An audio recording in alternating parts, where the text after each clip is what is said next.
In today's video, I'm painting a portrait of the legendary musician, Prince.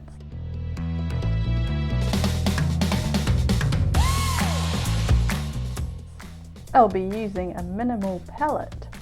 For me, I find it a lot easier to use less colours on the palette, which prevents my palette becoming too muddy and also my brain becoming too muddy. So the colours I'm using today, first of all, I start with some burnt umber to outline the beginning stages, and I thin the paint down with a little bit of mineral turpentine. It's best to keep the first layers thinner, and it's also a lot easier to apply, and if you make mistakes you can just wipe it out a lot easier. I wanted to use Van Dyke brown in this painting, so I started to use that instead of burnt umber, because the two colours are very similar. I also use vermilion red, ultramarine blue, yellow ochre, white, a little bit of liquid, and of course mineral terps. The purple surface I painted on, I coloured using leftover acrylic paints and a little bit of gesso.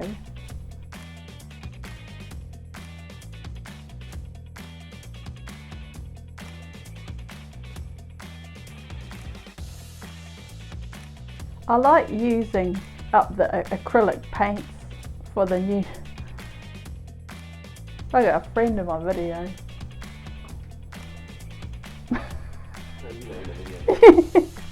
Oh, distracting me, it's just going to stay there. I like to use up paint, and sometimes seeing a coloured surface can inspire me to do another painting.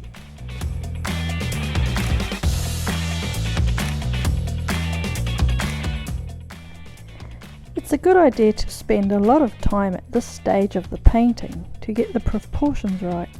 It's worth it in the end, but I usually rush in this part because I just want to get to the fun part, adding the flesh tones, because I can be impatient.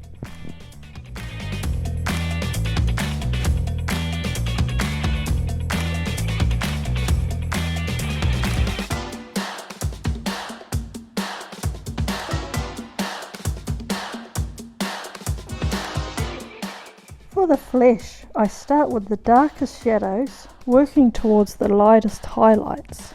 For the muted flesh colours and shadows, I mix brown with varying mixtures of red, yellow and blue, plus white to lighten.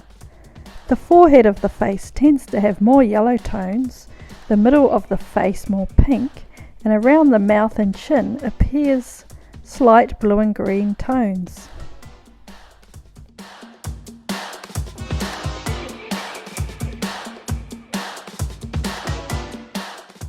For the black hair, instead of using black paint straight from the tube, I prefer to mix brown with blue, and it creates more depth in the blacks.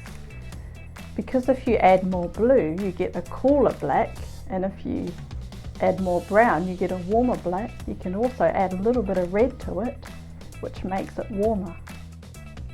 When I paint the background, I use it to carve out the hair, and blending them together to create the illusion of a three-dimensional appearance.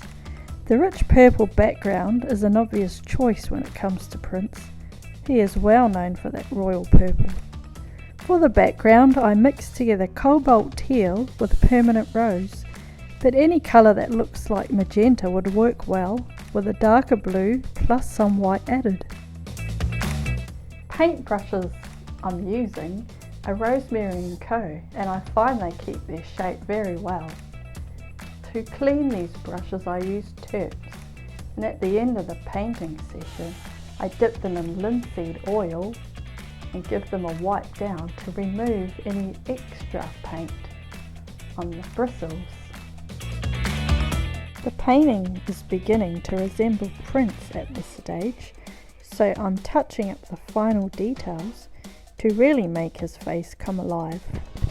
My favourite part in the painting process is the final highlights in the eyes and mouth and nose.